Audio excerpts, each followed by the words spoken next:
Hello and welcome back to Boring Dad Gaming, where today we are going to be playing some more Rogue Trader and possibly finishing it, which would be rather incredible. I think this is episode 94, is it? Going on quite a while anyway. Saying there's quite a lot of loot around here. I didn't see any before. So maybe we should have a... Actually, yeah, that makes sense, because we actually haven't searched around here at all yet, have we? That was the previous room I'm thinking of. So let's have a little look. Look at things over here. Unseen uncover my path. What a shameful failure. You failed? The rows of... Really? Failed? That's the entire reason you're here. Intriguing. Okay. What's this? I shall not be deterred. One of the symbols looks different from the rest and for some reason attracts your attention. Do I look at it again? Okay, connect to the memory core. My success is an irrefutable certainty. Eliminate.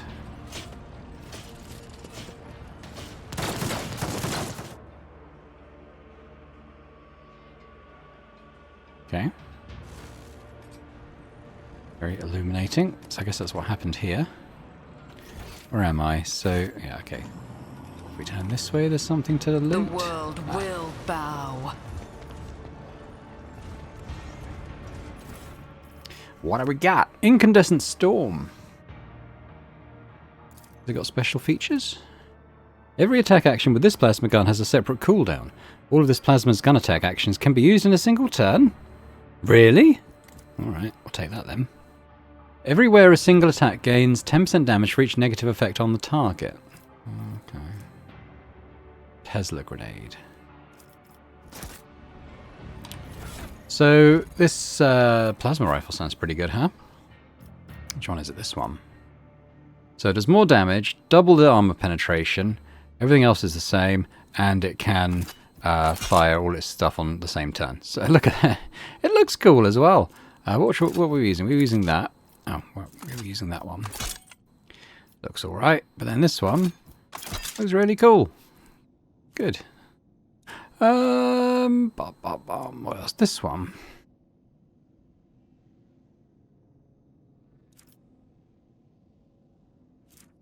Where was that? This thing.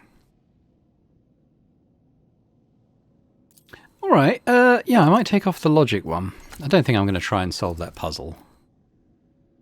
I've given up on the inventory now. You can probably tell. But that close to the end, I don't want to spend any more time in inventory management. Ooh, we're being shot at. Alright, well, what if we go... Yeah, what if we come back here?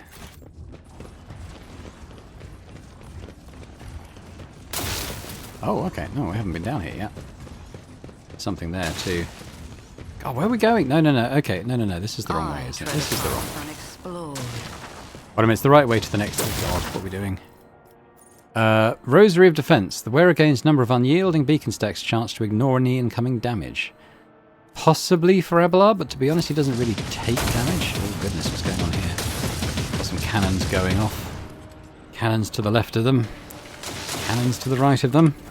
So Abelard, what is he using at the moment?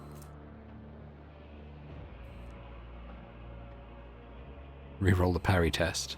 I don't know if he needs that wounds item anymore. Well, no, wait. It 3 times toughness bonus. 18% crit chance. Yeah, because we barely take damage anymore, do we? I assume that's going to remain the case. So what's this thing? Oh, it's down here. We have Exitus Longlass. It does look pretty good. Grants 25% hit chance. If the wielder has at least Iconoclast Zealot conviction, damage is increased by up to 30% of combat momentum. Oh. If we had a sniper with us, that might be good. The wearer does not lose the elusive effect if they attack from cover.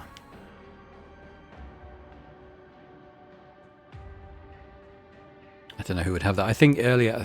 yeah, I think if we had earlier, they would be quite good items, but I don't think they really make sense for anyone else. I mean, potentially the sniper rifle on...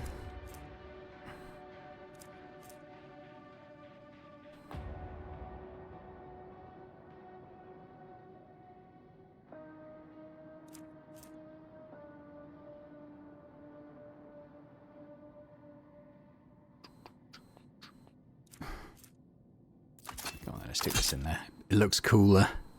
Looks like a cool gun. Okay, that'll do. So this is where we came in. There's something over here to look at. The tech blight has barely affected this bridge, but almost completely devastated the Xenos structures below. Okay, so we've had this blight now. I suggest we, at this point, come down the stairs. See what this stuff is. Predictable. As soon as you touch the obelisk, ancient Xenos symbols appear in your mind. Oop. Oh, okay. Guess it summoned this. Got an axe, although his axe is pretty good lore stuff. Haven't got following. Whenever the wearer can uses a psychic power, they can trigger one of the following. Nah, I'm not losing my eyes of Joyous. Thank you very much. But what's this axe? Oh no, it's a bit better. Hello. Oh, this is also Singer of Fearsome Sagas? Attacks by this axe deal additional damage equal to 5% of the target's maximum wounds. Applied each time to each enemy only once per round. I mean, it's marginally better than what we're using, so... Oh wait, he's put it in his other head. No. New. We could give him the improved heavy bolter, to be fair. Or the melter cannon. I forget what I was using now. It's probably this Astartes flamer. I do like a flamer.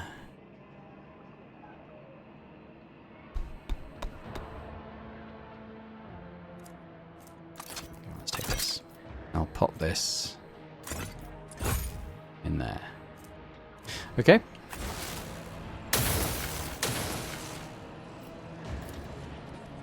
The machine god grants me insight.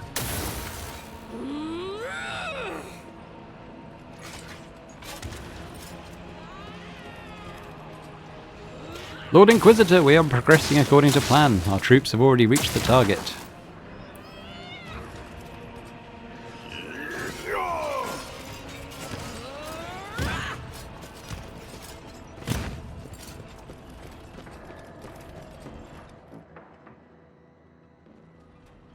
Okay.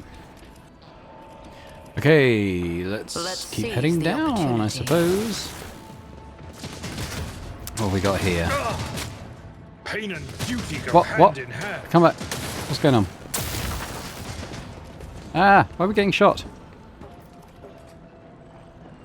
What about this way? That's going to be the same, isn't it?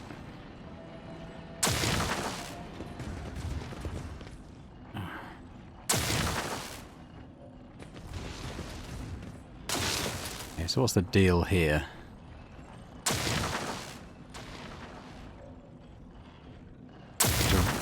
Rush someone in and do the demolition. Rush Argenta in. Terror shines for us. Do it. Duty prevails. Boom. There we go. We might have been able to snipe this thing as well, of course, but... Okay, we'll have to do a little bit of healing now.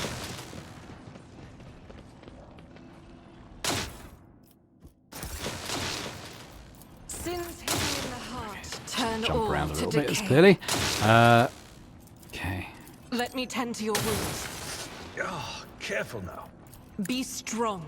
Greater trials lie ahead. The healing is much appreciated. Let's use some of these. So many of them. Ministration is a holy task. There we go. We're just going to save. You never know what we're going to find in this final area, I guess.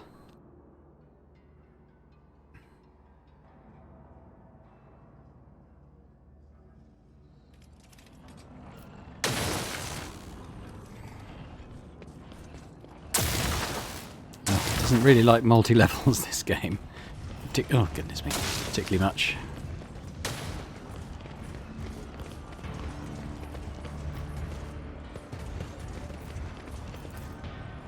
The destructive web of the tech blight is spreading along the walls of the crypt. Imagine if we go up there, it's just that gun, isn't it? I suppose there might be something to search.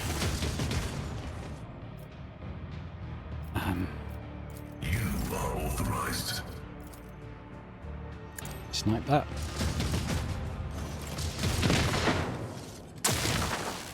There we go. That worked. Might as well demolish it, I The suppose. Got lots of Emperor this stuff. favors me today. See if there's any hidden things. Doesn't seem to be. Alright. Intriguing. Feels like we're getting towards the final area now. The world will bow. Interestingly, Okay. I will click on this then, hang on. Well, I've saved, haven't I? So, I'm sure it's fine. Don't know why it has to load in this next area. We could clearly see it, but there we go.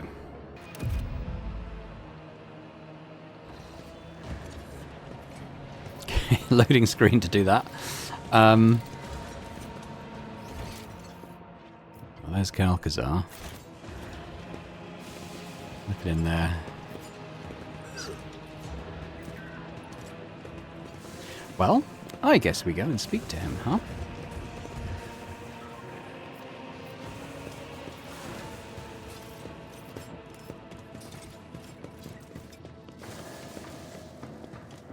Look at this thing first, seeing as it hasn't started a cutscene already. The Tesseract prison vibrates restlessly, barely containing the power within. So, in that lore and that Necron tomb that we found, it was going on about some kind of prison thing, wasn't it? I think they've clearly locked away something pretty dangerous, but let's talk to Calcazar. I see that you did not heed my warnings, Dahlia von Berinicus. Your decision to come here, in spite of them, may have consequences.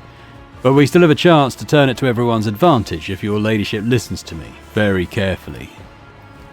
With all due respect to you, Lord Inquisitor, I shall ask you to refrain from any further threats directed towards the Blessed Rogue Trader, lest you face repercussions from me. How courteous of you to warn me, Master Wasserian. I will remember your words. What are you doing here? Exactly what my duty dictates, saving the Imperium. Isn't it obvious?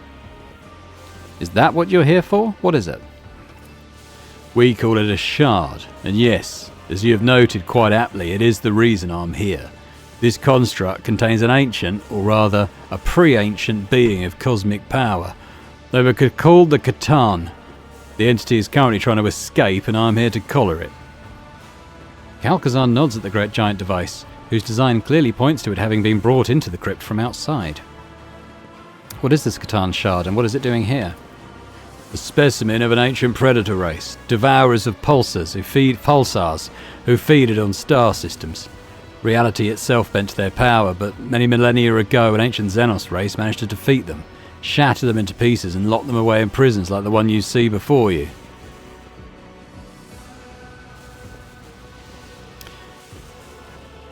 But what is his plan? He hasn't told us.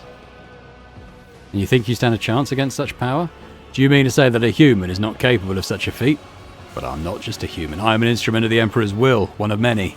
And the Imperium is omnipotent. If I were to fail, another would follow in my footsteps. That is how humanity makes the impossible possible, with the hands of particular people in particular circumstances. Your skepticism is unwarranted. How will taming this creature help save the Imperium? Over my years of service, I've come to realise that the main problem that humanity faces in this war is the imbalance in power. Our opponents are not races or nations, but incomprehensible monsters, and it is high time we acquired one of our own. My yoke will bind this creature and make it a chained guard serving the Emperor. That is not the full extent of my vision. There are other shards similar to this one, scattered across the galaxy. I plan on seeking them out and confining them all inside the yoke. Each conquered monstrosity will bolster our defences. Seeing as the inhabitants of this place almost killed you, I gather that something went wrong with this plan of yours? Not at all. Operation Precious Sentinel is in its final stages. The increase in Xenos activity is a vexing yet trivial development in the grand scheme of things. They were supposed to guard the device, but they slept through the intrusion, and only the Catan Shard's emanations could make them stir. Theodora's research destabilised the Shard's prison, and my project only made it worse. Whenever particles of the Catan Shard's energy seep out, many curious phenomena occur. The destruction of the crypt, the warped reality. When I tame the monster, I will order it to stop disrupting the laws of the universe. And that brings us to the most interesting part of our conversation. You know my plan, so now I want to know yours. Will you admit that I'm in the right and join me in this undeniably ambitious act, or will you try and stop me? I'll be upfront with you. If it is the latter, I will be forced to remove you, but I'm sure you realise that already. That's the second time you have threatened the Lord Captain.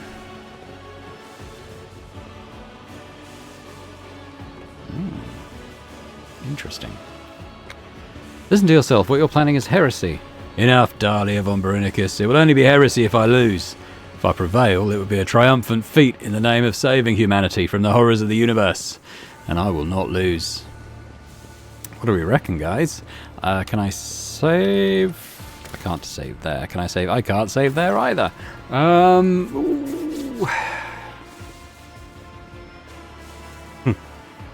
Well, I've supported the Inquisition this far. I'm with you. Wake the beast and let us shackle it together. So be it. Before we begin, I will say this. I'm encouraged by your pragmatism, Dahlia von Brunicus. You've surpassed Theodora and my expectations, and I'm grateful to know that I will not determine the fate of humanity alone, but with a dependable ally at my side. Dum dum dum. The beast cage has fallen, but the yoke has started the binding process. Most of the entity's power will be restrained by the machine. Whatever is left is still potent enough to kill us all. Weaken its physical shell and distract it, and I will control the yoke and try to chain the monster.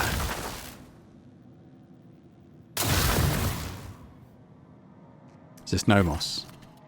An invisible, yet clearly tangible aura of power envelops the figure clad in the robes of a tech priest. It is all the more baffling to hear a youthfully excited voice from under the hood. This is it, the place of our origin. Nomos's gaze is trained upon the Catan Shard. It was your strike and your wish to escape your prison that begot us. The mysterious creature that has been your ship's soul for so long turns to face you. But it is you, Dahlia von Brunicus, who truly ushered us into this world. So let us meet our abominable precursor together, for it is ready to break free. Greetings, Nomos. I need explanations, Rogue Trader. What is that? And what is it doing here? We are out of time. Now. It escapes now. Dum dum dum dum.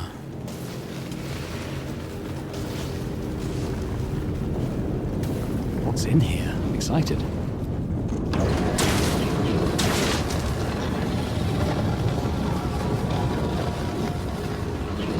Hello.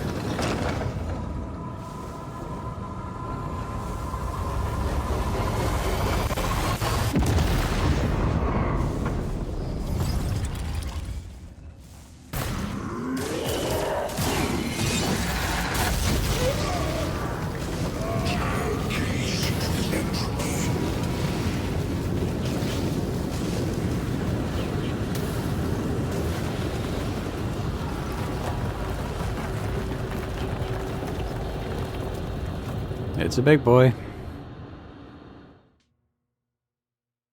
Your kind has no place in the galaxy. Alright, what do we got? We have Catan Shard, 18,000 hit points. And there's two of them. Interesting. Is there one? Why is there two of them?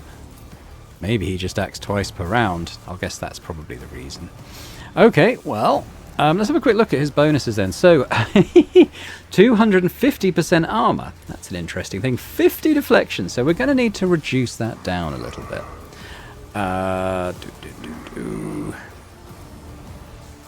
He can teleport enemies to random positions. Create copies of himself. Swaps positions. Immunity to effects. Mental damage. Combat Master. As long as any shard copy or the enemy energy orb remain, each time it is attacked, the Catan Shard will gain a stack of reconceptualization and trigger reflective retribution on the attacker. So we need to kill any shards or energy orbs before we can really do any damage to him. Okay, well I suggest we We start with our usual barrage, and we'll see how far that gets us. No pressure, Argenta. Ulfar, you can tank for us, can't you, Ulfar? And then Pascal, I guess, will in some kind of sniper position. Okay, Dahlia von Brennicus. Oh, what's this?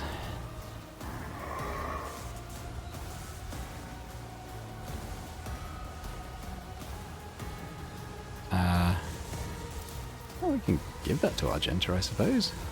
One step closer.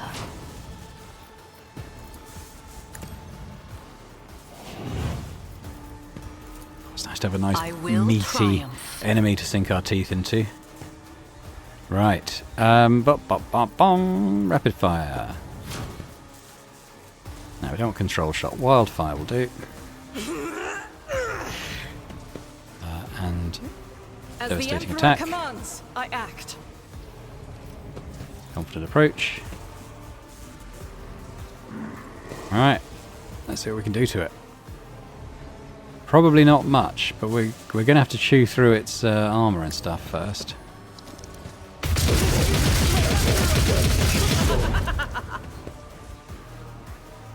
Did a bit to it. Faith without deeds is worthless.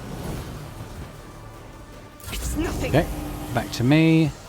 Not a lot I can do really. I'll stay here. Cassio probably can't give another go to Argenta. What's this? Oh no, that's fine. Let's beef up Dahlia. If I may.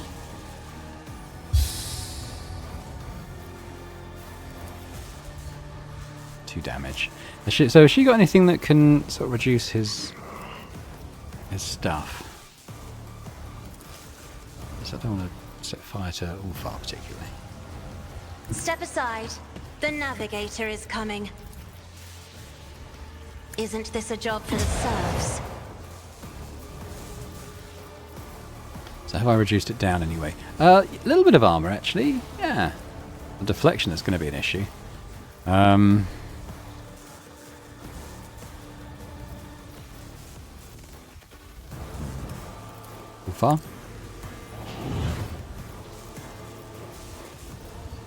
Let's put some zones down. We're going to want some melee around it. If you insist, Lord Captain. Where's Pascal? I'm not accustomed to being ordered around. High momentum. High momentum. So who have we got that can sort of shred armor and stuff? Is it Ulfar? Might be. Alright, let's give or is it Abelard? Feeling it might be Abelard actually. Let's take it. Let's send Abelard down there to smack him around a bit.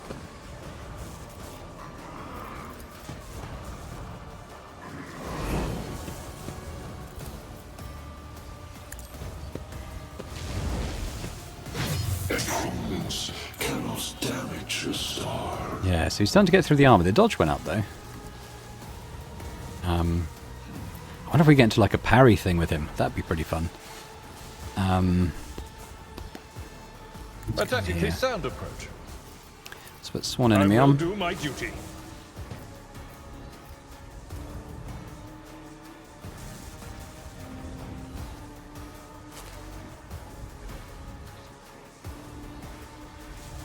At Okay. your beck and call. Target There we go. Have some of that.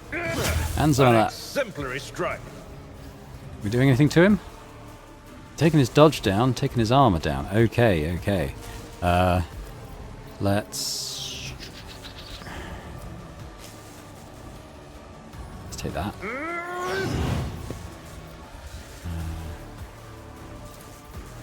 Take that.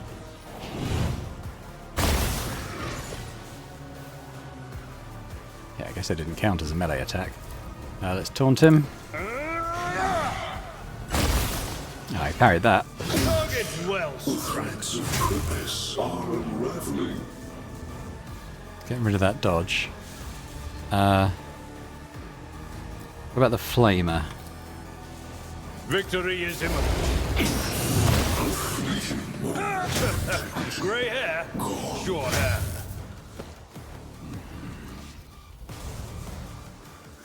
I think we're making a bit of a dent. Let's put this attack on. At your back. An exemplary strike. Do one of these. I will do, mighty grey hair, sure hair. 200, nice. What is the ring? What are we doing? We need to start removing that deflection. We'll have a think about how we can do that. Which purpose? The constellations are deadly. Yeah, well, I guess I'll put Endure on.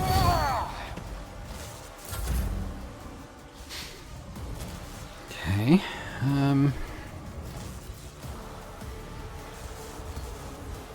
Amidst the carnage, I find purpose. I Let's need do this. no guidance. High momentum.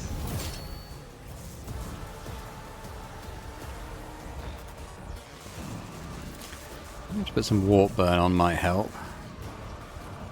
Purpose guides me.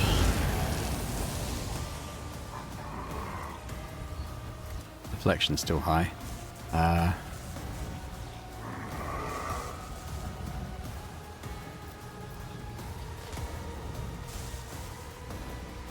Okay, why don't we could put this on. There is no mercy found in my heart. Moment of integrity. Accept my offering.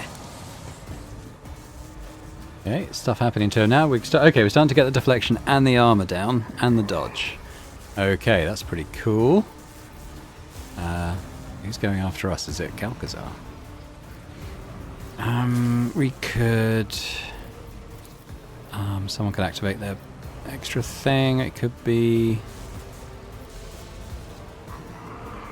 Argenta at this point. Closer.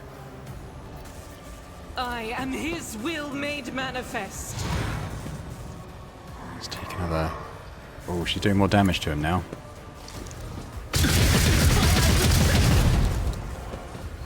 Oh, what's happened to him?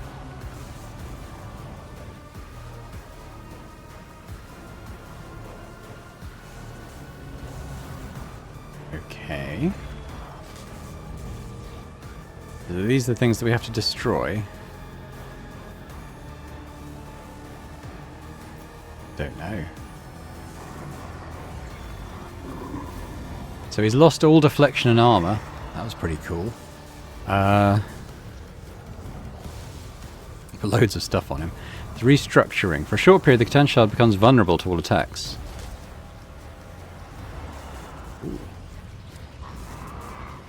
I think this is what... this is not a good thing for him. This is a bad thing for him. Okay. Okay. Good.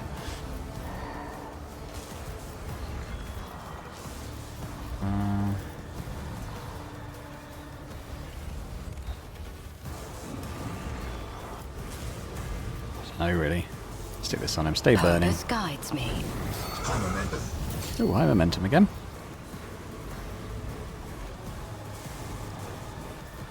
Buff up.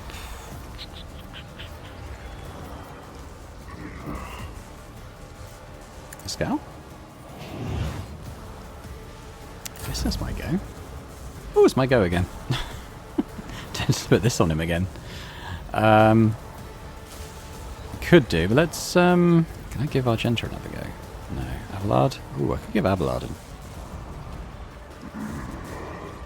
I'm going to put this on. I'm going to chuck this on. Rend the flesh, shatter the spirit. I think we should probably put this on as well. Whispers, guide my hand. It's better to hunt alone than with you. Starting to make a dent.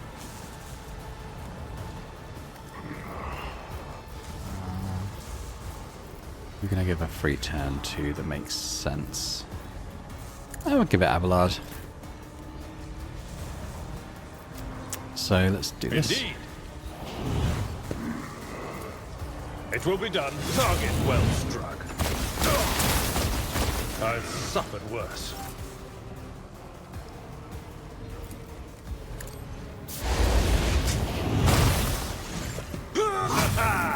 Oh, okay. Now he's suddenly taking 0 again. Why is that?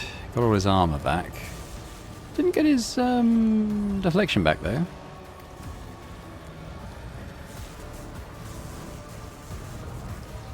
Okay.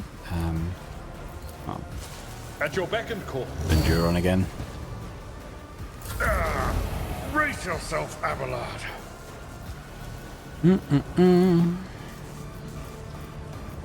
I need no guidance. Opponents cannot damage a star. Okay, so he's made one of these little guys. So we need to get this down now. So Argenta, if you would be so kind. I'll do it. Doubt is for the weak. I'll do it. I want to come here so we're not shooting into Rejoice in Abelard. battle.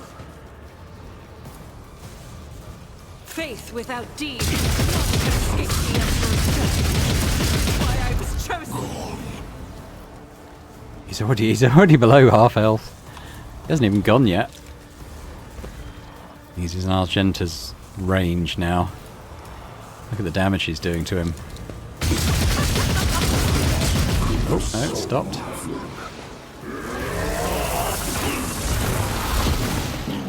Centuries is faster than light.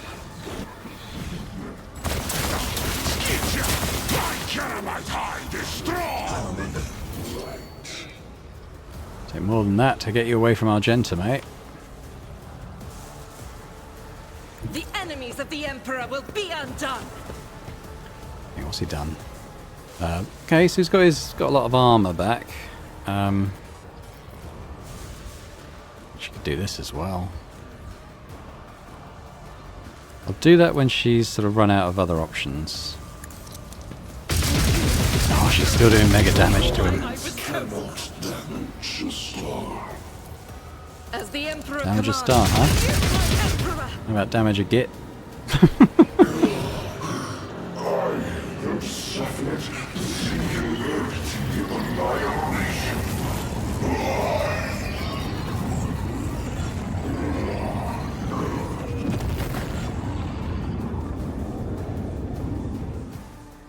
I think we got him.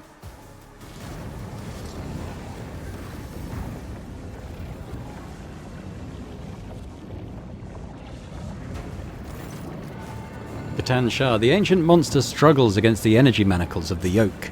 Its impossible powers that make reality itself burst at the seams are now being forced into a compact dungeon, quark by quark, returning it to a cruel and painful non-existence in the moment. It could struggle harder, but something is hindering it. You are the cause of these hindrances. Only now does the Catan Shah turn its focus to you, for the battle was nothing more than the reflexive resistance of an alien mind, absorbed in a completely different range of thoughts and responses. But now, it is thinking about you, and its thoughts are so corporeal that you can sense them and know them. It seeks an end to the confrontation. It is capable of resolving it in a way that would benefit all. Do not listen. It's almost broken, so now it is trying to negotiate. It seems that the same intrusive thoughts have appeared in Kalkazar's mind as well. Nevertheless, his resolute voice overpowers even the violent roar of the yoke, still in the process of reaping the shard's power. Weaken it more, and soon enough the binding process will be complete. In the name of the Emperor, Dahlia von Brunicus. Do not bow your head before our abominable precursor. It was begotten by the dark abysses of the past. It is a fragment of that which devoured stars and erased civilizations. It knows no benefit other than its own. Allow us to stand against it. This is our time, our impossible chance.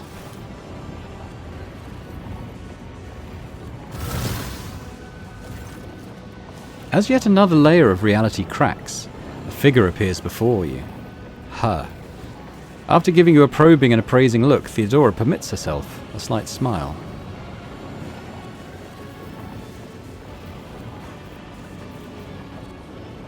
Try to touch Theodora? Particles of reality around you begin to boil, trying to heal the wound upon existence and preventing her from entering your version of reality. You and she can exchange words, thoughts, glances, but a physical connection is an impossibility. You are merely fleeting phantoms that could scatter at any moment. She is silent. her gaze still trained on you, as if she is trying to commit your every feature to memory.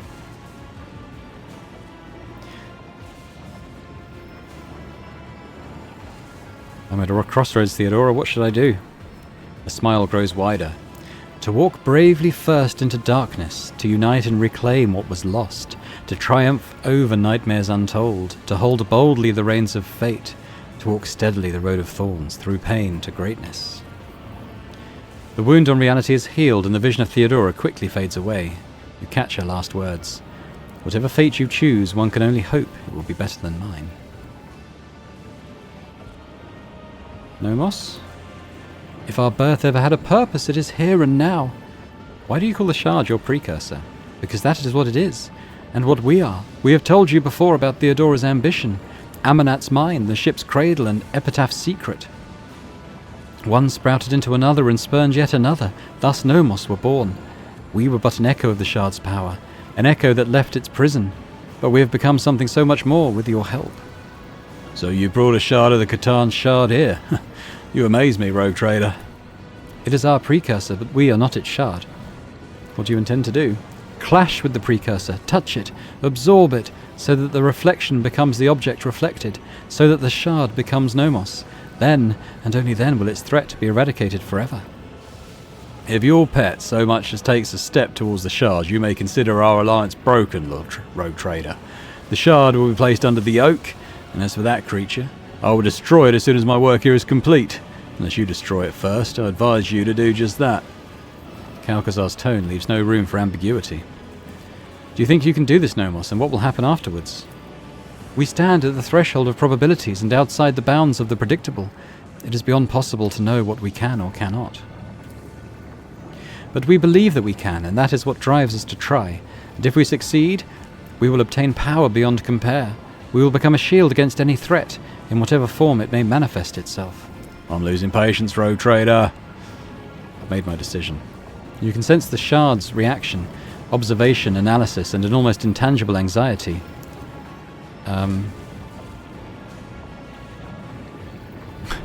Think about the Catan. Mental contact is effortless. This is not communication. Such a powerful being cannot comprehend communicating with anyone but its equals. It simply bears the gift of making the other hear and understand it. So grand is the potential of its thoughts. Try to comprehend what the Catan is. The Catan is the pinnacle of reality. It is eternity, dominance, omnipotence, individuality. The Catan is the original purpose behind all existence. The rest was born in order to contain, nourish, and be appropriated by the Catan.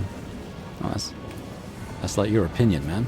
To the Catan, space is an illusory variable. To the Catan, time is a young and trivial phenomenon, for it existed for an eternity in the gaseous energy fount of the universe before time was eventually born. To the Catan, fact and probability are mere abstractions, between which it can soar on its electromagnetic wings. Currently, the Catan is not whole. It was shattered into lesser pieces, and so were its thoughts and powers.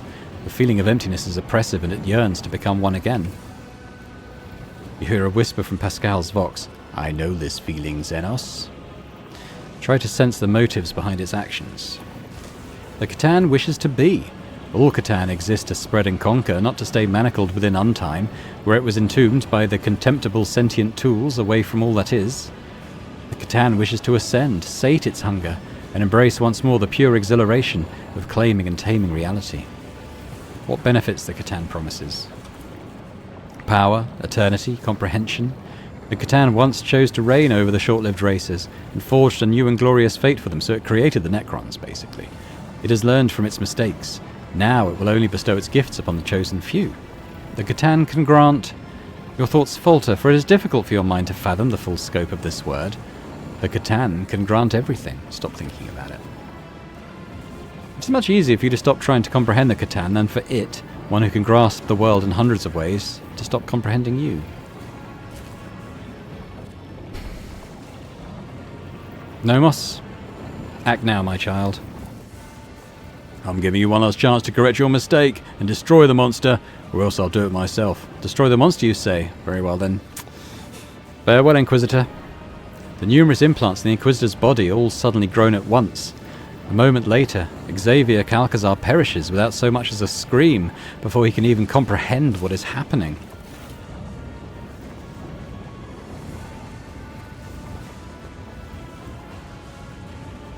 Nomos. Delete it. Oh, look at the top. It's just exploded. Grinning, Ulfar growls vengefully. Farewell, foul wretch. May Mordecai gnaw on your entrails for all eternity.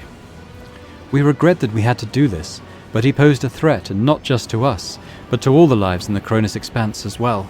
Something that we want to cherish and protect. We are ready for the most important battle of our life. Wish us luck. Nomos steps towards the shard, and the whole world explodes into a terrifying whirlwind. You can hear the colours and see the touches. Ice burns your hands while fire leaves you freezing. And in the midst of this madness, you can clearly sense a battle raging, a clash of two beings, one endlessly ancient and the other endlessly young.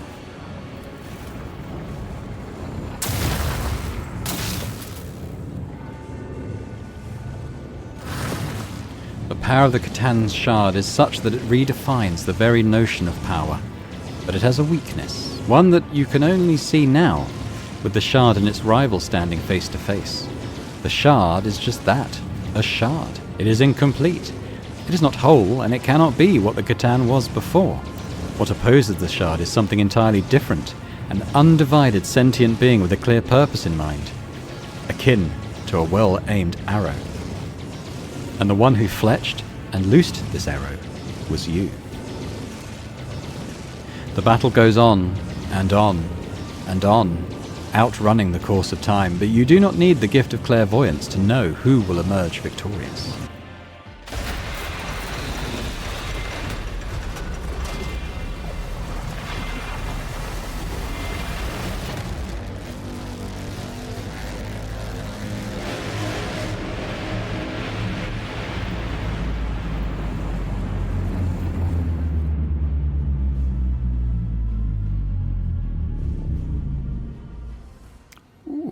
Look at that.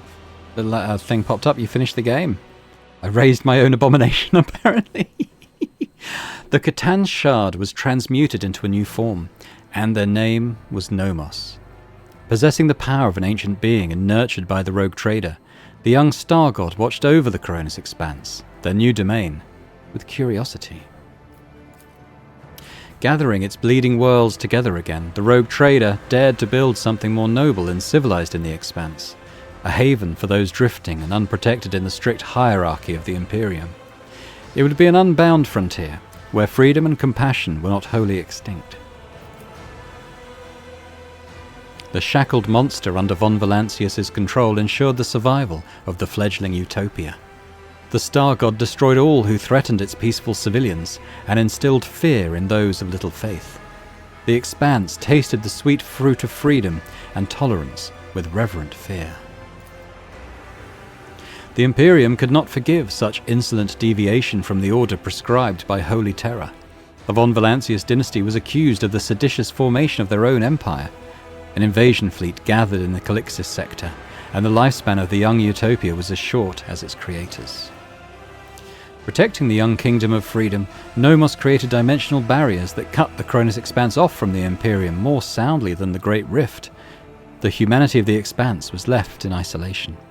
Relying only on themselves, they had either had to build something new and different from the Imperium, or fall to the horrors lurking in the darkness.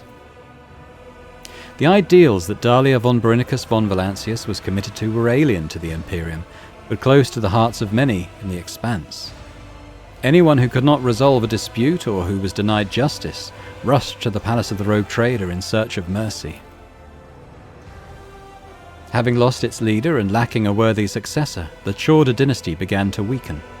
The grim legacy of the abominable Aspis revealed itself, and the Protectorate fell into chaos. Grasping claimants tore the defenseless domain apart. The era of Caligos's cruelty and wrath came to an end. Only then did the many terrified witnesses to his vile crimes step forward to recount them. Memories of the good, prosperous years for the Protectorate under the wise rule of Caligos Winterscale were eclipsed by the legacy of his innumerable and bloody crimes. Yvain Winterscale underwent his Magnae Accessio and became his dynasty's new rogue trader. Many said that noble Yvain lacked firmness of judgment, yet he had more than enough trust, even in those who were unworthy of it. The young rogue trader did not forget those who had saved him from the Rykad system, or the favours that House von Valancius had bestowed on the Winterscales. The cult of St. Drusus continued its indefatigable struggle to spread the faith around the Expanse and expose the vile transgressions of the authorities. The stronger and wealthier a planet was, the less its rulers wanted to see the black-clad preachers. Riots and assassinations pushed the cult to the place where it felt most confident, the frontier. Hieronymus Della Rosso remained the most revered priest in the cult of St. Drusus. He turned no one away, hearing confessions from pirates, bilge-rats, deserters and beggars alike. It might have been one of those undeserving wretches who infected him with the rare form of leprosy that robbed him of his sight. Yet his heart could always see the corruption in the souls of his repenting children. The deals struck by the Cognizance fleet and the von Valancius dynasty replenished the Explorators' dwindling supplies and allowed them to re-embark on a rapid and unrelenting expansion campaign. With powerful bases established in the Expanse, the Omnissiah scouts bravely ventured forth towards unnamed stars with the same drive that propelled their ancestors to explore the Expanse itself. The schism of discontinuing the cycle engulfed the entire Cognizance fleet, and soon the Civil War was over. Disregarding the commandments of their forefathers, the Explorators started down a dangerous path of new comprehension, creation, and revision of procedures and algorithms. The fleet was united once more, and in its unity, it was ready to stare down any horrors standing in the way of the catechism of maintenance and operation. Magos Dominus Opticon 22, one of the first to hail the return of the Messiah, took the helm of the mother squadron of the Cognizance fleet. Unquestioningly embracing the teaching of discontinuing the cycle, he personally saw to the crushing of any renegades who did not accept the Messiah's word as truth, and earned himself the identifier Chrome Scourge. Profitable deals made between the Fellowship of the Void and the von Valancius dynasty helped them subdue smaller brigand squadrons in the sector. Many worlds and stations saw the opening of fellowship dens, in which grotesquely sincere pirate representatives took kickbacks from traders in exchange for safe passage. Naturally, the servants of the von Valancius dynasty and people under the rogue traders' protection were safe from the Fellowship of the Void's attacks. Mostly. For many years, old Rizza presided over the captains of the Fellowship. At the end of her life, she once again took the helm of a ship and led an unprecedented attack on the mother squadron of the Cognizance fleet, during which the attackers managed to seize a dozen transport ships loaded with the Omnissiah's sacred gifts. Violence throughout the Expanse put many on their guard, and as a result, the Casbalica mission's business declined. Soon rumours surfaced among the coal traders about a so-called commission that had made it through the Moor and into the Expanse. Its professed purpose was to audit assets and take measures to restructure operations. These words carried with them an ominous threat. Vladane Takara, as Liege of Footfall, survived 14 assassination attempts and thwarted no less than 2,000 schemers before a shot finally took his life. The esteemed Liege's funeral was held in great secrecy, with only his closest entourage being permitted to view his corpse, which spawned some peculiar rumours. A multitude of agreements bound the Imperial Navy to the von Valancius dynasty. Captains were eager to patrol the Protectorate, knowing they would be richly rewarded. Competing ships were lost to pirate attacks and subjected to harsh inspections. Many officers quietly entered the dynasty's service, receiving a salary and title in exchange for their excellent skills. Worthy admirals valued their new friends and enjoyed more gold on their uniforms. Chartist Captain Austerius Thorfast founded the Thorfast and Companions Merchant Company, excelling in trade and acquiring a substantial escort fleet. After 3 decades, he travelled to the Moor to return to the Imperium in hopes of obtaining the fabled warrant of trade. It is not known how this venture ended. When the rogue traders' apostasy became apparent, the Imperial Navy fulfilled its duty and fought the von Valancius dynasty. The Battle of Dargonus ended in resounding defeat, and the surviving ships fled to distant systems. Disheartened, but not broken, the captains vowed to rebuild their force and planned raids into the apostate territory. The crucial reason for the defeat was the extraordinarily high percentage of captains who betrayed their oaths and defected to the rogue traders' side. Overnight, she acquired a battle-ready fleet of her own. Dargonus grew and prospered until it became the capital of the Coronis Expanse. The planet was like a giant magnet whose pull held together the worlds of the expanse, absorbing the treasures and vices of the sector. The voracious and shameless nobility of the expanse flocked to Darkonis in search of the forbidden pleasures. Its librariums harboured dangerous volumes, and its dark corners harboured dangerous people. The rule of law could not reach the tops of the spires, shrouded in a veil of sinister and mystical rumours. Kiava Gamma washed off the stain of its former defilement and became known as a pious and productive world. Hard work and inquisitive study of the mysteries of technology glorified the Deus Mechanicus. The enthroned Null Caliph drew millions of pilgrims and granted the planet hallowed status. Its sacred calculation continued for centuries, and the foremost sages of the Adeptus Mechanicus travelled to the world so they could attempt to divine its meaning. Janus was conquered, the Xenos spirits were exorcised, and the wilderness was subdued. The fields grew until they covered the entire planet, and billions of tons of provisions were harvested there. Janus had become the breadbasket of the expanse, and to threaten it would be to condemn millions to starvation. The dark rule of the Seekers of the Forbidden was established on Janus. While terrified serfs toiled in the fields in the lofty castles, wise renegades studied the knowledge of the Xenos, learned their filthy language and embraced their culture. The mist spawn of irrigation devices hid the evil work from the righteous. Despite grim expectations, the coexistence of humans and the Eldari did not lead to enmity. Janus had faced many trials, and the struggle against them brought the two peoples together. They did not develop an affection for one another, but they learned to speak with no weapons in their hands. More than one dangerous xenophile schism was born on Janus. The mines of Virbos 6 grew deeper and deeper, and soon the planet became the darkest and most frightening colony of the Expanse, the final stop for the exiled and the damned. The brutal, hardened inhabitants of the Death World feared neither humans nor xenohorrors, knew no mercy, and were known as the most fearsome fighters in the sector, who had traded their lives for the right to leave the eternal darkness of the mines. Guarded luxurious palaces were built under the climate domes, shrouded by clouds of poison. They housed so many powerful blackguards, persecuted aristocrats and wealthy scoundrels that Virbos 6 gained unimaginable political influence. Such grand and sinister deeds were done there that before long the grim death world was spoken of as the new political centre of the Expanse. Valstone grew and continued to draw believers to it under the enlightened rule of the rogue trader. Alas, not every soul among them was pure. Preachers of the degenerate interpretations of the Imperial Creed, false prophets and madmen also came, hoping to find a flock on the Holy World. Fighting dangerous heresies like the Neo-Malpian sect led to regular bloody purges that earned Falstone a grim reputation. After recovering from Chorda's regime, Footfall reclaimed its status as the trading hub of the Expanse. Having learned a bitter lesson, Vladane Takara created the Footfall Partisans Militia, a well-equipped mercenary army that answered only to him. A modicum of order returned to the station. The changes that the von Valancius dynasty brought to Footfall endured on the station long after. Poorhouses opened by order of the rogue trader saved many hungry and homeless from death. Unfortunately, this disrupted the station's delicate ecosystem. No longer freezing to death in empty compartments or tormented by epidemics, those who lived in poverty on Footfall began to choke the station, leading to a sharp rise in crime. Organ traders, illegal augmetic specialists and savage gangs of Anvers proliferated.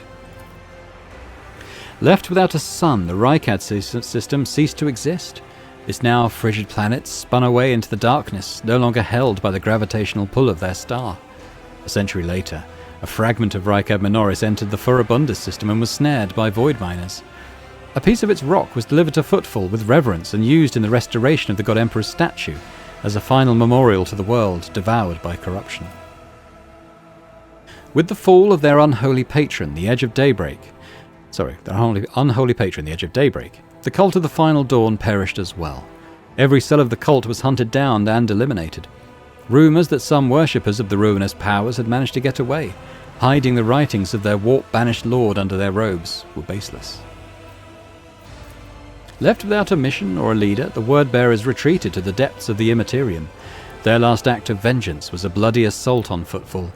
The populace of several asteroids was exterminated or enslaved, and the statue of the God Emperor was badly damaged. Rumours of the rotting remains of an Eldari craft world spread around the Expanse. Explorators, privateers, Kasbalika agents, and anyone hungry for easy money all rushed to the frontier systems to vie for a piece of the prize.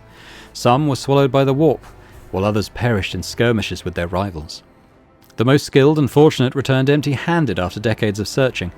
The colossal ship, as big as an imperial world, simply vanished, as if it had never existed.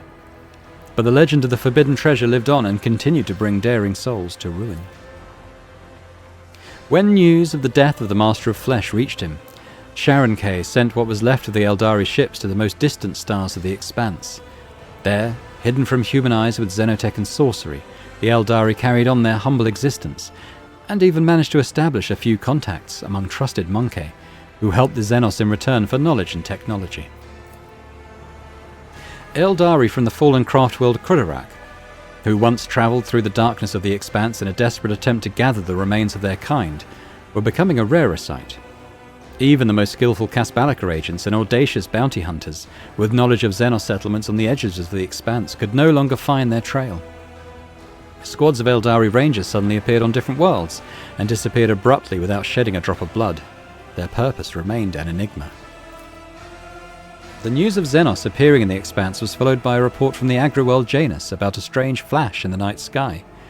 When the light disappeared, authorities sent out patrols that located a Xenos camp among ancient ruins. Their trail ended near a white monument, a webway gate. Where this path led the Eldari, only their farseers know. Time spent on the same world as Monkey pushed the farseer Muaran towards reflection. When the webway gate awoke on Janus and squads of Eldari Rangers stepped onto their ancestors' world, he averted a bloodbath. Granting the Lilithan and its new and naive citizens his blessing, he disappeared through a shining portal, departing for a new home. The spirit monolith, purified by the Harlequin troop on the Crone world, was hidden from the insatiable eyes of Monkey by raging warp storms. Ships started going missing more frequently in the systems close to the planet. Even the most courageous captain gave the region a wide berth, and it was named the Damned Reefs. Somewhere on the underside of reality lay Comorra, woven from manifold other dimensions and illuminated as always with the light of stolen suns, its streets ever filled with screams and agony. Any misfortune experienced by the Dark City became another scar on its appalling face, lost among thousands of other vile blemishes. As long as pain pulsed in its blood-soaked spires, the insatiable and unshakable Comorra continued its flight through the webway, along with its unchanging ruler, the leader of the Cabal of the Black Heart and the most dangerous of all Drukhari, Asdrubael Vect. The fall of the Cabal of the Reaving Tempest united Comorra for a brief and bloody moment. The elites of the Dark City set their squabbles aside and found a new game in tearing apart the domain of Archon Iremeris. The fate of the Reaving Tempest reminded the other Cabals that nothing lasts forever in the Dark City, save the city itself. However, the participants of the cannibalistic feasting soon came to regret their rapacity. After rallying around Marazai Arazaesh, the surviving warriors of the Reaving Tempest delivered a surprise counterattack. Many of the plundering Cabals lost so many fighters that they in turn became tempting prey for vultures. By throwing this bloody carrion to the scavengers, the Reaving Tempest seized its chance to survive and returned to its former strength. Leaving the Necron systems behind, the Star God vengefully obliterated every tomb world of the ancient Xenos race. The old hatred of the Catan, betrayed by their deathless servants, whispered inside him. The voice of Voxmaster Vigdis Suri Otter of the Ptoleman dynasty has long resounded in the Expanse, bringing hope and trumpeting the arrival of the merciful rogue trader. Known for her wisdom and acute understanding of ship systems, over her long life she taught many generations of future Voxmasters from the Ptoleman dynasty. Her body was built into the bridge itself, and in times of need, her voice flowed through the Vox, dispelling delusions and despair. After years of dedicated service, Master Helmsman Ravel was granted, despite his objections, the privilege of rest. The wise servants of the Omnissiah implanted an augment into his brain that restored his ability to sleep. Soon afterwards, something unprecedented happened aboard the ship. The Master Helmsman overslept and missed the start of his watch, but his temper did become much more agreeable from then on. Many years later, High Factotum Janaris Danrock sought permission to retire. He said that age had softened his heart and that a more worthy, young, and assertive successor should take over his position. There was no shortage of candidates. Under all that fat, Danrock had a sentimental heart. He spared nothing for the orphans of those who had died serving the rogue trader. The children were given an excellent education and were eager to serve the von Valancius dynasty. I'm going to keep calling him Drivestem because I've done that all through the game. Urban Drivestem cared more about preserving the influence of his line than the well-being of the Protectorate. His blind ambition lost him his governor's seat and the respect of his family. Within a few generations, one of the largest houses of Dargonus turned into an obscure family of petty aristocrats. Toriana Gaprak missed the moment when her family, which had previously functioned like a well-oiled machine, started to fall apart, racked by infighting. Among her distant relatives, many blamed Toriana for the Kiava Gamma disaster. Soon, the Gaprak family splintered into warring factions and spent centuries locked in a violent struggle, only occasionally punctuated by futile attempts to reunite the house. Macarius Sauerback was loyal to the rogue trader to the last, despite all the rumours to the contrary. Finding little affection among his subjects or family, he stayed true to himself, remaining a forthright, severe and pious person. Macarius strived to ensure that every soul in his charge felt justifiable dread before both him and the God Emperor. Members of House Wassarian served the dynasty faithfully and loyally, amassing more and more power. A century later, they had finally gained the respect enjoyed by other noble houses. Yet, power and luxury can dull any blade. The now pampered and idle aristocrats were scarcely recognizable as the descendants of the formidable Seneschal Wassarian. Clementia Wassarian, daughter of Abelard and Chancellor of Dargonus, executed her duties irreproachably and even found time to school the younger generations of her family.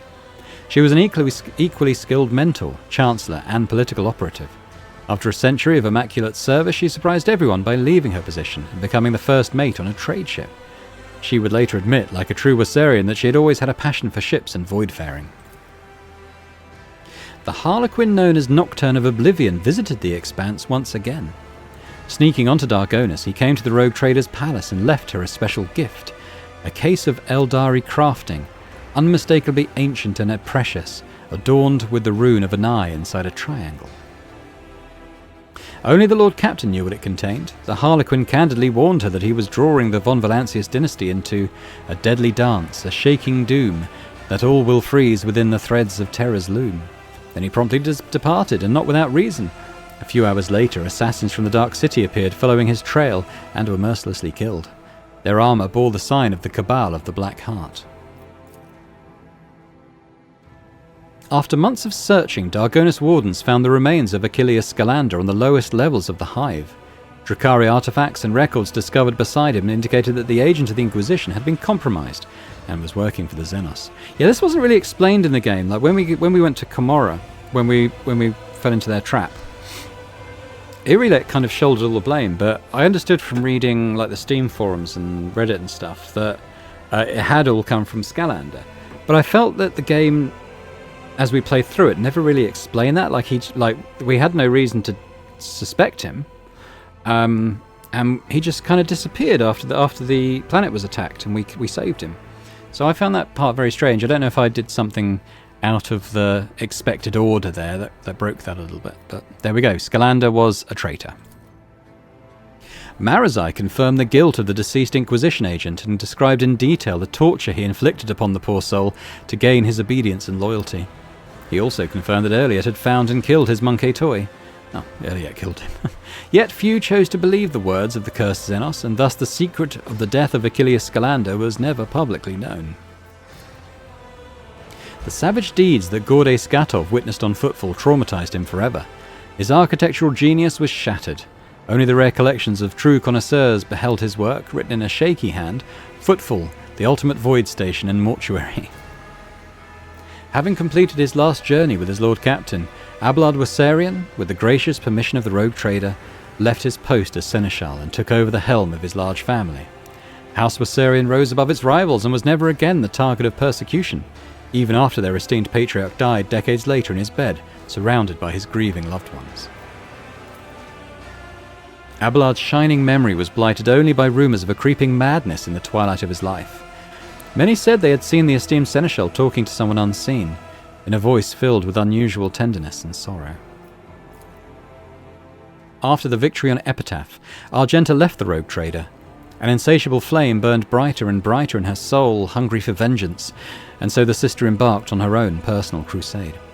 At first she hunted and exterminated the remaining followers of the Final Dawn. Then she pursued those who had abetted them, and then anyone in whom she saw a hint of heresy. Even when she directed her wrath against entire cities, no power could stop Argenta, clad in her sacred armour. Well, we're seeing what she's capable of. She left a trail of fire and blood across the expanse, a trail that ended on Salus Prime. No one knows why the sister returned for a third time to the planet where she'd found her relic, but after descending to its surface, she mysteriously vanished. Rumours said that Argenta was lured there under false pretenses by her former allies. It may have even been Dahlia von Brinicus von Valancius herself, unwilling to kill her off or tolerate her raging desire to cleanse the expanse of heresy. No one knows the truth, but many gave a sigh of relief after her disappearance. The Mercatum Tabula Officiale unlocked a sea of possibilities for Jai Hadari. She left the Casbalica mission and became an independent agent. Choosing one's destiny is a unique gift that ordinary mortals would never dare dream of, but Jai was no ordinary mortal. She found new friends, skillfully danced along the knife's edge between trade and piracy, stole from the strong, granted mercy to the weak, and even brought a couple of modest planets, and she never ever betrayed herself. Half a century later, a fledgling rogue trader whose name is now forgotten brutally crushed Jai, accusing her of abusing her power. The rogue trader conquered her worlds, exterminated her people, and did everything in her power to wipe Jai's name and vulgar deeds from the Expanse's memory. Oh. Okay. Heinrich van Kalox, the former interrogator of the Ordo Xenos, took the mantle of the Lord Inquisitor after his mentor's death, receiving both the Inquisitor's rosette and the duty of defending the sector from the enemies of humanity. Van Kalox became the new warden of the Coronis Expanse. Van Kalox declared a relentless war against the enemies of humanity, be they Xenos, servants of chaos, or heretics in the Imperium's own ranks. The Inquisitor fearlessly eliminated numerous nests of corruption in the Expanse. A few decades later, he was assassinated by a criminal cartel. Some say the Casbalica mission, sick of the unrelenting servant of the law, was involved in the Inquisitor's killing. In her journeys with the rogue trader, Cassia Orselio experienced all the hardships and delights of the galaxy. The invaluable experience and new knowledge helped her to finally conquer her fears and accept herself and her powers. The Lady Navigator became Novator of her house, tasked with addressing the consequences of Tisiphony's rule and the chaos that followed her disappearance. For the duration of her reign, she patiently worked on uniting the feuding branches of the house, forging alliances, and expanding the influence of House Orselio. The Starway Atlas, which contained the memories of Tisiphony and the Sathala clan, lost its power. House Orselio's navigators once again had to rely on skill alone in the depths of the Immaterium. Many lost their lives, but those who survived the crisis became hardened veterans and pillars of the house. Most of those fortunate souls were young and brave. Too few among them were old and wise. In announcing the discontinuing of the cycle, the Amanat Collective instilled terror in the hearts of those who revered the theorems of purity, but it gave hope to others. After gathering its disciples and recruiting servo-soldiers from vassal planets, it ventured into the worlds of the Screaming Vortex and to the infernal forges of the Dark Mechanicus. This march of re-indoctrination was meant to seize the stolen secrets of the Omnissiah from the hands of the heretics, temper the cult in the fire of battle, and transform it into a tool for both eradication and comprehension. The fleet disappeared in the darkness, and only rare echoes of its astropathic messages were ever intercepted. For many long years, Owlcat travelled at the rogue trader's side, helping her decipher the secrets of lost Xenos races and lending her the wisdom of her kind. Half a century later, she sensed that it was time to say goodbye. The path of the outcast had come to an end. After bidding farewell to her Elentak, Owlcat made her way to her surviving kin. Owlcat followed a new path, the path of the warrior. She only hoped she would never be forced to raise her weapon against the mortals who had become her true brothers and sisters in arms. Rumour has it that Owlcat and Pascal met again among the alien stars. A band of Eldari warriors were trying to protect an ancient planetary edifice of their people from the covetous servants of the Omnissiah. Upon learning that Owlcat was leading the Xenos, Pascal personally descended to the planet and struck down his former comrade in arms. Her death did not stir any feelings in his metallic heart. Oh, Pascal, you naughty boy. Marazai Arzariesh, who added the title of Voidfarer to his name, returned to Komorra, to the Cabal of the Reaving Tempest, which had survived persecution against all odds, and awaited the coming of its rightful master. The new Archon, despite rumours connecting him to the death of a leader of the Cabal of the Black Heart, gained Vect's favour and the respect of the Dark City. Destroying and absorbing several smaller cabals, the Reaving Tempest once again rose to the zenith of its sinister glory. Years later, Marazai's name resounded through the expanse once more. His gang had intercepted Astatia Wersarian's ship. Her head was delivered to Abelard with a note informing him that it was a gift from an old acquaintance in remembrance of a glorious past. Abelard's grief sent him on a 6-year-long hunt for the despicable Xenos, which sadly was unsuccessful. So who was Astatia? Was that his granddaughter? Can't really remember. After burying his brothers, Ulfar felt the weight of exhaustion and loss on his shoulders. His loyalty to the All-Father was strong, but his heart had suffered much over his decades of battles. Unable to break his vows, he continued to sing the saga of his pack alone, the last of the baleful Howl. Hundreds of legends on myriad worlds are told of the lone wolf. Covering his armour with a grey cloak, he would appear and vanish again, leaving only the corpses of the unrighteous behind. Stories were crafted about the mysterious Avenger, and hundreds of young heroes, wolflings, began to follow him. Ulfar did not call on them. He did not remember their names and did not mourn them. He longed only for an honourable death, but could not find it. He always survived. Thorbold Ironhide led the Stormbiters for decades more, exterminating evil in the Expanse and adding glorious verses to the saga of his pack. When he fell, his successor Halbrand decided it was time for the wolves to return home, and so he led the pack into the moor. Whether they were successful in returning to Fenris is unknown. It is rumoured that the true cause of Thorbold Ironhide's demise was treachery.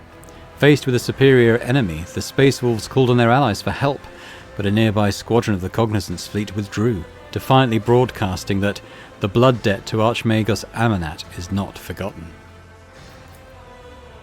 Such was the echo of the deeds of the rogue trader of House von Valancius, deeds that transformed the Cronus Expanse and prepared it for events even darker and more violent.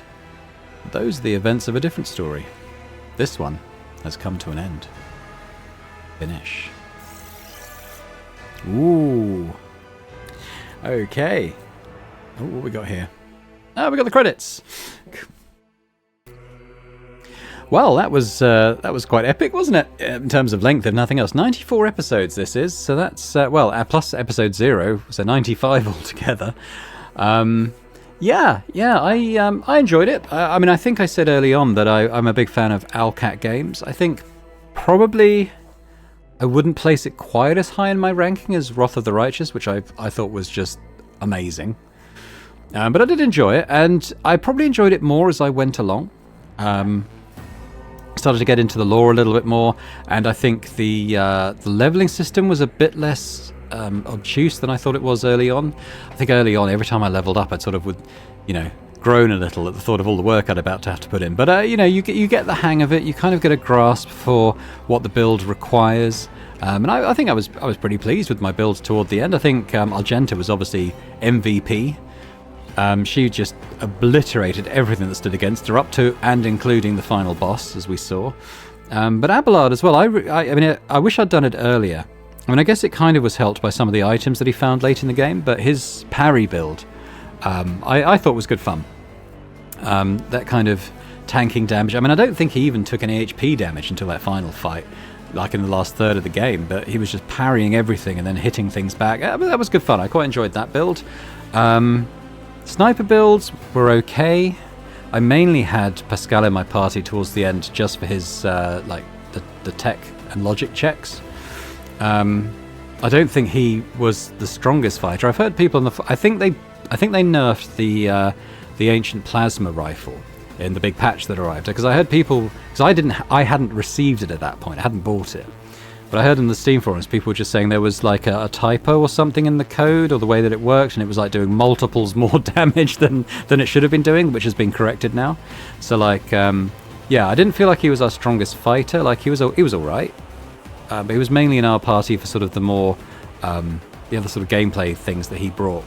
I would say I quite enjoyed Ulfar post-patch. We had so many fights where he didn't even get to act because he was so far up the initiative order. But when he did fight, I mean, you saw he was hitting for like 500 plus per hit, which is not bad for a melee fighter. So that was good. As for my build, the Pyromancer build, I mean, it took so long for that to feel good. Because early on, I just, you set people on fire. It's not really doing any damage whatsoever. I would say it probably took till level 20 when I was able to get a couple of levels of psi rating up. And then had grabbed a couple of other skills. I think I'd found a better staff around then as well, that it started to feel a bit better. But early on, I was like, I don't even know why I'm the leader of this party, because I'm doing absolutely nothing in combat whatsoever. So the builds I think were the strongest were probably the Soldier Archmilitant builds, which was Argenta. And I think Ulfar was the same, wasn't he? I think those are the strongest archetypes. Pyromancer, I think, can scale up quite nicely. I think when you've got the good staff, I think when you've got the gear that gives you all the high psi rating and stuff, suddenly you feel like you're actually playing a valid part in the process. So that was good. Other thoughts? I'd be interested to know from people who are familiar with the lore, like how much more sense that made to them than it did for me personally. Like there were parts where they were going through like particularly the Tech Priest stuff, the Amanat stuff, and the Tech Blight stuff, and Nomos and all that. And I was trying my best to kind of get to grips with what it's all about, but I think it was only right at the very end when we were talking to the Catan Shard that it kind of all came together in my head, like what had happened. Like what's her face had found it, the previous rogue trader whose name I've suddenly forgotten. Theodora found them. It was usurped by the Inquisition. Amanat had made a weapon, which he then made a cure for, which Nomos kind of came from the Catan Shard as well. So it all kind of came together.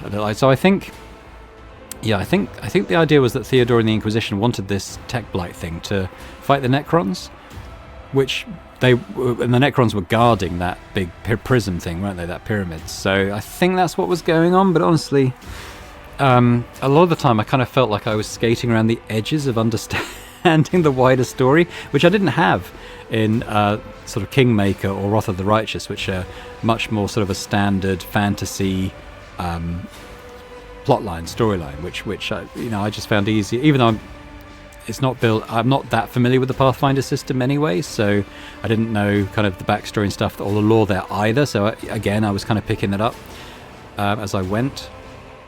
So I think that'd probably be one of my strongest criticism. I think was just perhaps, I don't know if it's the story being told or the way the story was being told that kind of had that kept me at a slight distance, slight arm's length from it. Towards the end, I was just loving the combat. Every combat, loving going into it, just obliterating everything with the heavy bolter and so on.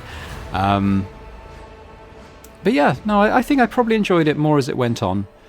I know that people have said that they don't enjoy it as much after Act 2, like once you go to Komorra and then post that. But to be honest, I still enjoyed it. I still enjoy going around doing quests and go to new places. I particularly liked encountering the Necrons. I thought that was great fun.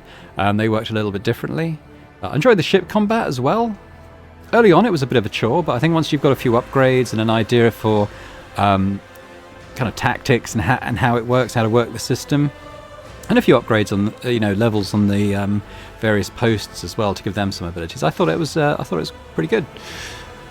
So I enjoyed it. I hope you've enjoyed watching it. I think I'll probably leave it there. I probably at this stage won't go on and do other playthroughs, to see because this was an Iconoclast run mainly. I didn't ever get to the top level of that. I didn't do it exclusively. I kind of was led by my morality, I suppose, my ethics as I went, trying to pick what felt like the good option, because there were some Iconoclast options that just didn't feel good, and I'd maybe take the more dogmatic one there. I think I very rarely went heretic. Very rarely. But I'm not particularly of a mind right now to do just a dogmatic run or just a heretic run to see how it differs, because it is, I don't know how many hours I've been playing this. It's got to be 100 hours plus. Because most of my episodes were longer than an hour. It's a big commitment just to kind of see the differences, particularly on on a gaming channel where I've only got so much time to record and so many videos to put out. I can put out per day. I mean, I'm up to 3 per day at the moment, which is quite a lot. Yeah, no, I enjoyed it, and I really do hope you guys have enjoyed watching it. A big thanks to everyone who's sort of persisted this far. Hopefully you've enjoyed it. But let me know in the comments if you did, and if you have enjoyed it, if you give a big thumbs up to this video and any other videos in the series that you've watched, that'd be amazing. And if you have enjoyed it as well, if you could subscribe to the channel if you've not done so already, that would be amazing. As a channel, I do try to play these big role-playing games, as well as sort of tactical titles, adventure games, even visual novels and stuff. I try to cast a fairly wide net and do some different stuff, which hopefully people enjoy. So thanks very much one final time in this Rogue Trader series, and I hope to see you elsewhere on the channel. Bye for now.